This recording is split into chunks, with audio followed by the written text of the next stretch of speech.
তো আসসালামু আলাইকুম রহমতুল্লাহ। তো তো দর্শক, আজকে হচ্ছে 5ই নভেম্বর 2025। আপনাদেরকে যুক্ত করেছি একেবারে সরাসরি রস জাল করে কিন্তু গুড় তৈরি করছি। আলহামদুলিল্লাহ, এক ভাই কিন্তু অর্ডার করছে নোয়াখালী থেকে, নোয়াখালী কোট সদর থেকে, হেলাল ভাই। তো তার জন্য কিন্তু আজকে যতটুকু রস হয়েছে অতটুকুই কিন্তু জাল করে পাঠাই দেবো ইনশাল্লাহ। তো আলহামদুলিল্লাহ, আমার নিজেরও কিন্তু খেজুরের গাছ রয়েছে। আমি প্রায় ভিডিওতেই কিন্তু বলে থাকি, আপনারা চাইলে সরাসরি পরীক্ষা করার জন্য আমার বাড়িতে এসে থেকে থাকার ব্যবস্থা করে দেবো ইনশাল্লাহ। এবং আপনারা কিন্তু সরাসরি এখান থেকে গুড়টা তৈরি করে, একেবারে সরাসরি কিভাবে তৈরি করে রস থেকে গুড় পর্যন্ত সেটা কিন্তু দেখাই দিব এবং গুড়গুলো তৈরি করে দিতে পারবো যদি আপনারা আসেন, আমাকে ফোন দিবেন। আর দেখতে পাচ্ছেন আজকে হেলাল ভাইয়ের জন্য কিন্তু গুড়টা তৈরি করছি। রসটা হয়েছে আলহামদুলিল্লাহ 3 থেকে 5 কেজির মতো হবে। তো এটাই কিন্তু পাঠা দেওয়ার চেষ্টা করব। তো আপনারা বাংলাদেশের যে কোনো প্রান্ত থেকে এবং প্রবাসী ভাইরা, আমি বিশেষ করে বলবো প্রবাসী ভাইরা চান যে তাদের বাড়িতে ছোট্ট বাচ্চা রয়েছে এবং পরিবার রয়েছে, তাদেরকে ফ্রেশ কেমিক্যাল মুক্ত গুড়গুলো খাওয়াবেন এই শীতের শুরুতেই, তারা কিন্তু অবশ্যই আমার সাথে যোগাযোগ করতে পারবেন যাবতীয় ভেজাল ছাড়া গুড়গুলো নেওয়ার জন্যে। তো দর্শক, যেমনটা বলছিলাম যে আলহামদুলিল্লাহ আমার নিজেরও খেজুরের গাছ রয়েছে, অনেক ভিডিওতে বলেছি। তো এটা হচ্ছে আমার ভাইয়ের নিজের পার্শ্ববর্তী সুলতান ভাই, সেখানে কিন্তু সরাসরি এসে কিন্তু এই গুড়টা তৈরি করে নিচ্ছি হেলাল ভাইয়ের উদ্দেশ্যে। কতটুকু হয় দেখা যাক।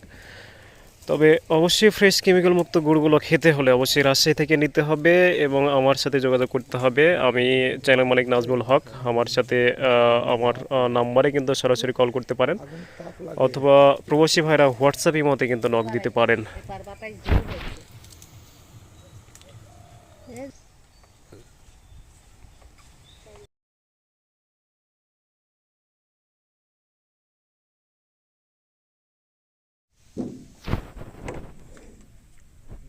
হয়েছে আপনারা অনেকে বুঝেন না যে কি কারণে সাদা বা একটু লাল হয় বা কালো হয়।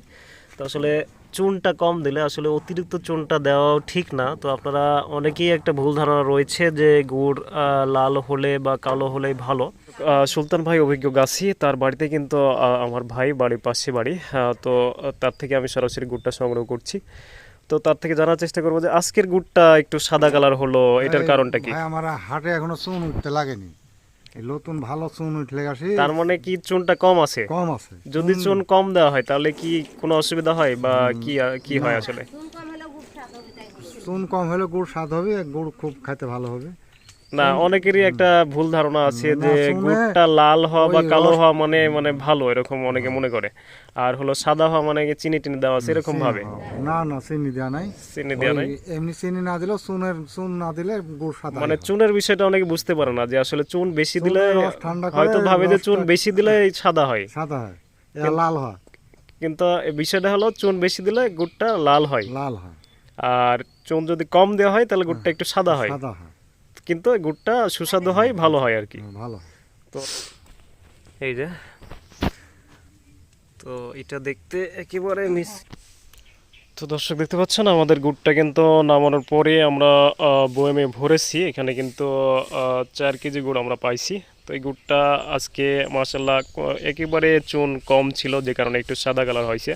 তো অনেকেই জানে না যে চুনের মাত্রা কম হলে কিন্তু গুড়টা হচ্ছে সাদা হয়। অনেকে ভাবতে পারেন যে চুন বেশি দিলে হয়তো সাদা হয়। চুন যত বেশি দেওয়া হবে তত কিন্তু কালো হবে বা লাল হবে।